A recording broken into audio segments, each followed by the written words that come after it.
चलिए अब बात करते हैं यूपी की राजनीति के, क्योंकि यूपी में 10 विधानसभा सीटों के लिए जल्दी उपचुनाव होने वाले हैं। लेकिन उससे पहले जुबानी जंग भी जारी है और इस जुबानी जंग का केंद्र बिंदु है बुलडोजर। क्योंकि एक तरफ अखिलेश यादव जहां बुलडोजर का स्टीयरिंग मोड़ने की बात कह रहे हैं कि वो स्टीयरिंग मोड़ेंगे अब गोरखपुर की तरफ, लेकिन सीएम योगी आदित्यनाथ कह रहे हैं कि बुलडोजर चलाने के लिए जिगरा होना चाहिए। देखिए इसी से जुड़ी हमारी एक खास रिपोर्ट।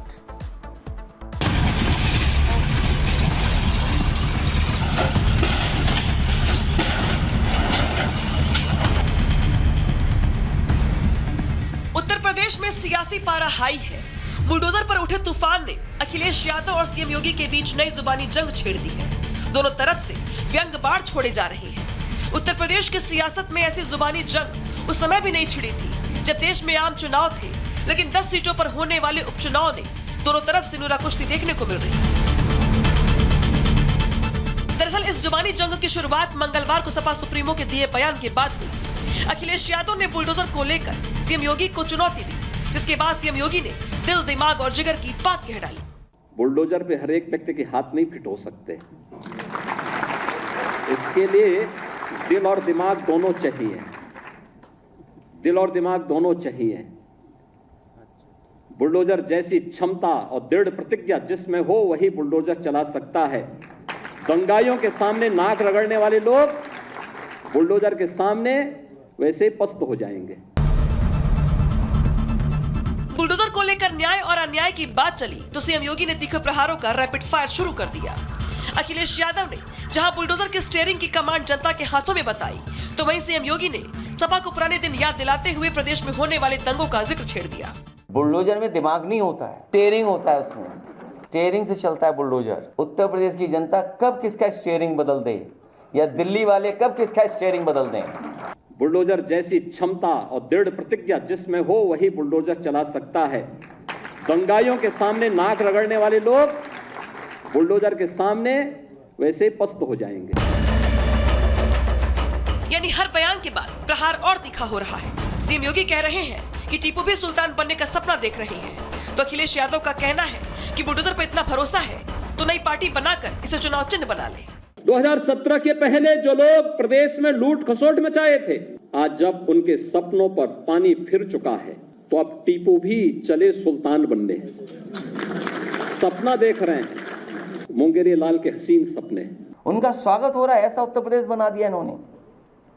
तो भारतीय जनता पार्टी का भी नाम बदल दें मुख्यमंत्री जी, भारतीय जोगी पार्टी बना दें उसको। जब इतने ही नाम बदले जा रहे हैं तो भारतीय जनता पार्टी का भी नाम बदल दें मुख्यमंत्री जी। उत्तर प्रदेश की सियासत में जाति की बात ना हो तो सियासी तड़का अधूरा रह जाता है।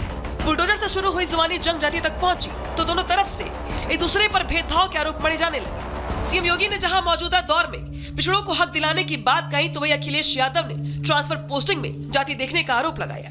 सोचिए, कहीं कोई कल्पना कर सकता था कि जाति और धर्म को देख करके ट्रांसफर पोस्टिंग और जाति और धर्म को देख करके एफआईआर लिखाई जा रही है। एफआईआर नहीं लिखाई जा रही है। जिन लोगों को अवसर मिला उन्होंने पहले पहचान का संकट खड़ा किया अपनी अराजक गतिविधियों से, अपने भ्रष्टाचारी गतिविधियों से, और फिर प्रदेश को दंगों की आग में झोंकने का काम भी किया था।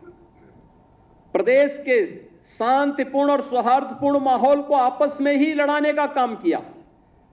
पहले जाति जाति को लड़ाया, फिर वर्ग, मत और मजहबों को आपस में ही भिड़ाने का काम किया। महीनों महीनों दंगों की आग में झुलसता रहा उत्तर प्रदेश। बुलडोजर से शुरू हुई सियासत वार पलटवार की चपेट में बहराइच का भेड़िया भी आ गया।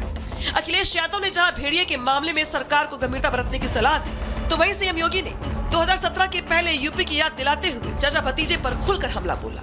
जान इसलिए जा रही है क्योंकि सरकार काम नहीं कर रही है।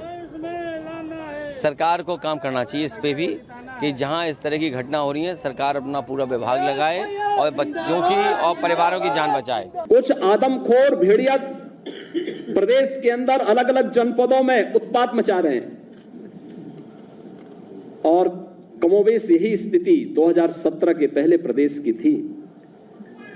ये लोग उस समय कितनी तबाही मचाए हुए थे, किसी से छुपा हुआ नहीं है। और इनके भी एरिया बटे हुए थे वसूली के, कहीं चाचा, कहीं भतीजे। महाभारत के सारे रिश्ते थे, सारे रिश्ते फेल हो जाएगा। महाभारत का दूसरा दृश्य वहां देखने को मिलता था। अभी उपचुनाव की तारीखों का ऐलान भी नहीं हुआ है, लेकिन उससे पहले ही चुनावी नेट प्रैक्टिस जारी है। बीजेपी जहां विकास, कानून व्यवस्था और महिला सुरक्षा के मुद्दे पर मुखर है, तो वही लोकसभा चुनाव में बेहतर प्रदर्शन करने के बाद समाजवादी पार्टी के हौसले बढ़े हुए हैं। अब देखना यह होगा कि ये जुबानी जंग और कितनी धारदार होती है। Bureau report, Republic Bharat. अब इधर बात करते हैं हरियाणा विधानसभा चुनाव की, और इससे पहले गोकुल सेतिया की कांग्रेस ज्वाइनिंग पर सवाल उठ रहे हैं। सवाल इसलिए उठ रहे हैं क्योंकि सेतिया डॉन का संबंध लॉरेंस बिश्नोई और गोल्डी बराड़ से है। इसकी फोटो भी सामने आ चुकी है, और अब सवाल इसलिए कि कांग्रेस में ज्वाइनिंग के पीछे का आखिर मकसद क्या है। देखिए इसी से जुड़ी हमारी खास रिपोर्ट।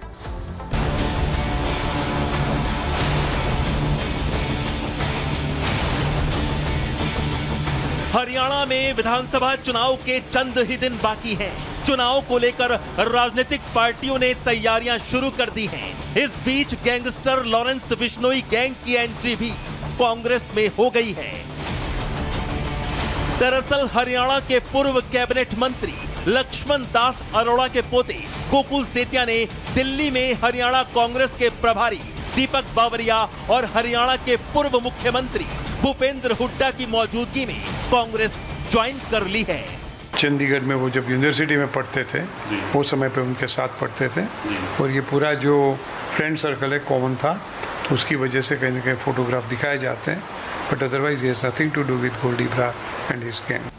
लेकिन मोस्ट वांटेड गोल्डी बराड़ के नजदीकी गोकुल सेतिया के कांग्रेस में एंट्री के बाद ही हरियाणा की राजनीति में सनसनी भी फैल गई है, और इसके पीछे वजह है गैंगस्टर गोल्डी बराड़ और कांग्रेस में शामिल हुए गोकुल सेतिया की तस्वीरें सोशल मीडिया पर वायरल होना।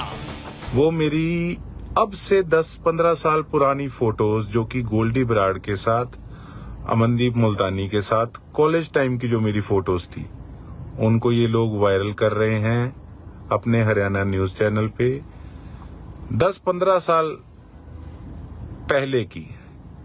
अब कोई आईएएस बन गया, कोई आईपीएस बन गया हमारा मित्र, कोई बाहर चला गया, कोई अपनी फार्मिंग संभाल रहा है, कोई सरकारी जॉब लग गया, कोई बिजनेसमैन बन गया, कोई गैंगस्टर बन गया। तो आज जो स्टूडेंट्स पढ़ रहे हैं, 10 साल बाद उनके साथी क्या बन जाएंगे, किसी को पता होता है?